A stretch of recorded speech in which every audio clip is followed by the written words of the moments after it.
I'm ready to start the layout process in Adobe Dreamweaver.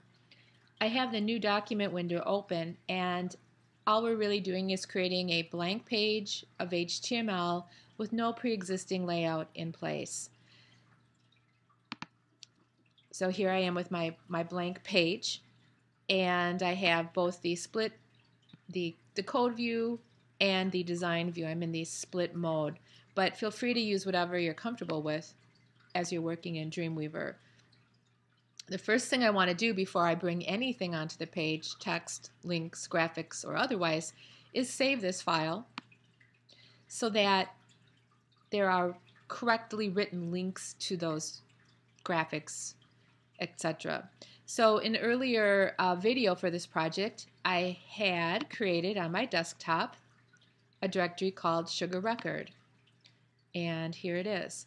So typically the lead file, the opening page of any web project, is called index. So I will name this index.html. My images from a previous video are waiting to be brought in, as well as another file that we're going to work with specifically in this movie. So I'm set to go. And some windows, some panels that you may want to have open would be the properties. And here's my properties waiting to go.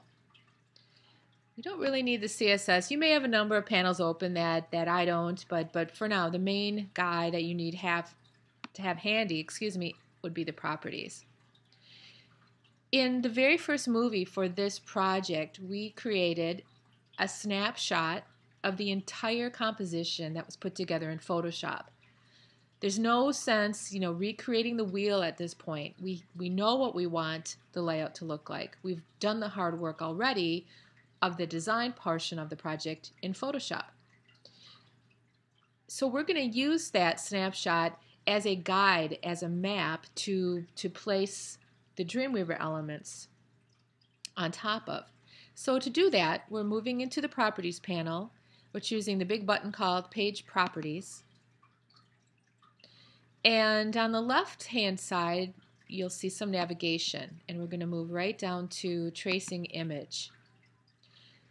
Over on the right, then, you'll be able to click the Browse button and move out to wherever your collection of files are. Again, mine on the desktop. And make sure that I am, here we are, Sugar Records. I'm looking for the file, the big composite image that we made initially in Photoshop. I'm just confirming that indeed that's what I'm expecting. I'm going to open that. And you can even hit the Apply button right away and see the tracing image pop into place. It can be a little bit confusing as you start to build on top of this. What are the pieces that are actually on the Dreamweaver page versus what is this tracing image? So Dreamweaver does give you this option to reduce the transparency. And sometimes I use that and sometimes I don't. I'm actually going to keep my transparency for this project all the way to 100%. And the reason is you are going to be able to choose colors from this tracing image here in Dreamweaver. So if I had kind of muted back the colors, I'd have a light orange rather than that rich, intense, high chroma orange that I'm expecting. Now another thing you may notice is that I have this default amount of margin around my entire page. And for now, I really want this tracing image to sit, snug right up into the upper left-hand corner of my Dreamweaver page.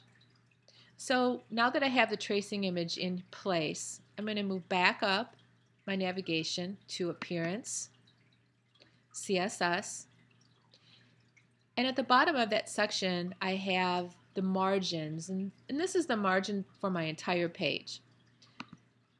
I'm simply going to put 0 pixels for all 4, left, right, top, and bottom. When I hit Apply, You can see that the tracing image shifts up, and now it truly is in the upper left-hand corner. Another thing that, because we've altered the body tag, Dreamweaver is creating a style sheet. So I have my code open and I can see the basic HTML codes. You can see the start of the body sheet indicating that my margins should be 0.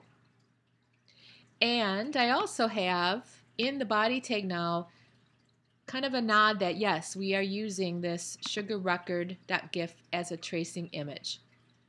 Eventually, when the project is done and we no longer need the tracing image, we'll go back and strip this out. But for now, you want to keep that in.